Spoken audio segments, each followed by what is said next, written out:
Now, as I'm going through this, I'm just thinking about in my business how I apply or maybe don't apply these things.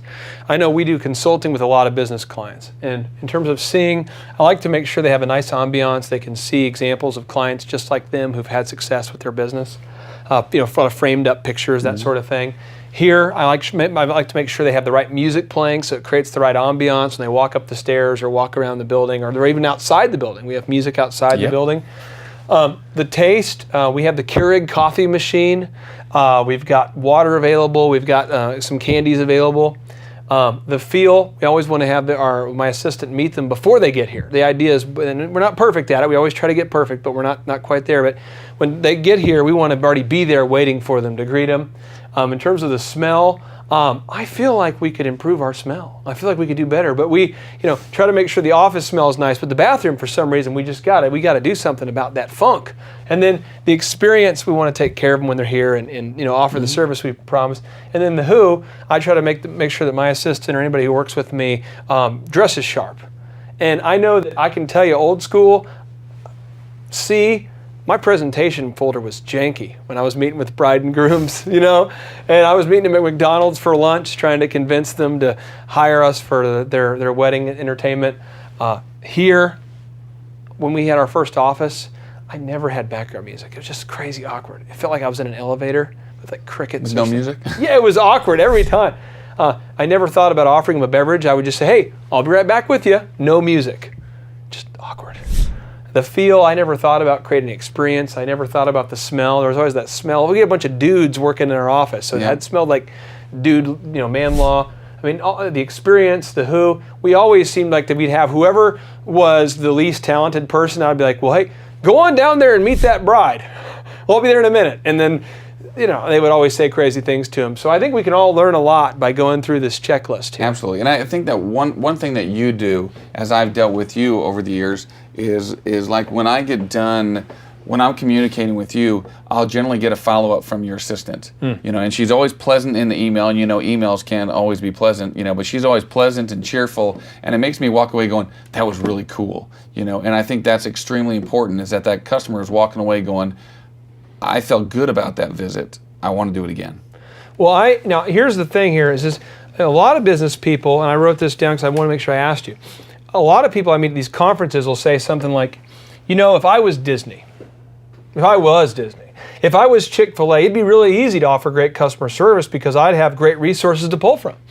I mean, yet I've seen franchise owners of big brands. I've seen somebody who owns a McDonald's.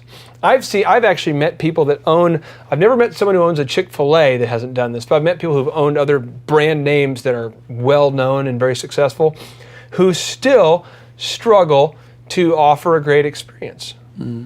Why? I think a lot of times, I think there's a number of factors in it, but clearly they don't think it's important enough.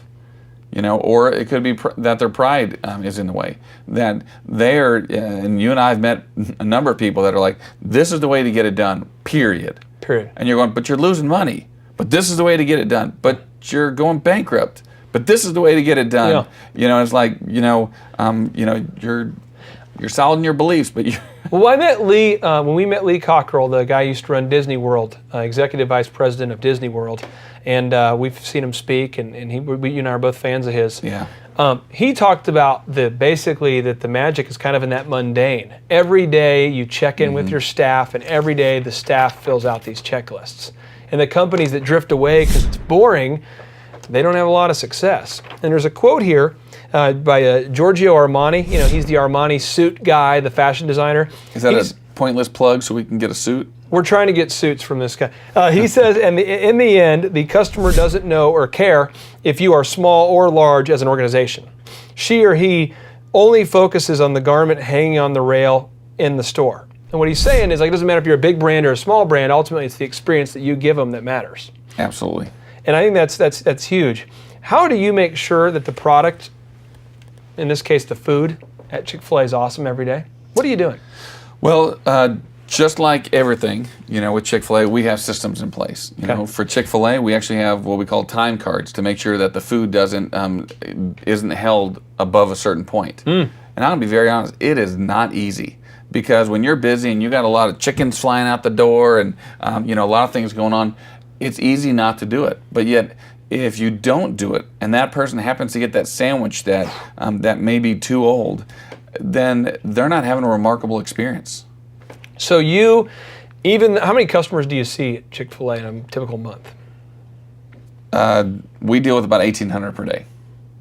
1,800 customers a day? Between 6 days a week? 6 days a week. So it could be said you're getting close to 10 to 11,000 customers. That's about right, yeah. Every week? Yes, on 6 days. Okay, and so you have got to have these systems. And I just want to make sure I'm showing the folks at home.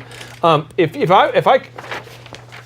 want to hire somebody to work for Super Arthur here, just look at this checklist here. Look at the magic of this thing. You talk about systems. I'm showing you some tangibles here. Look at this. We've got to get their I-9 form, their W-4 form, their uniform sheet, their on and on and on. Now, is it possible for the average human to remember these things without a checklist? No. Do you have to do it every day? Yes. What about the refrigerator, the checklist for this refrigeration? I mean, look at the detail that's going into this. And the magic is in those details. I mean, that's where it's happening. I don't know if I have a disorder, but I'm excited by that.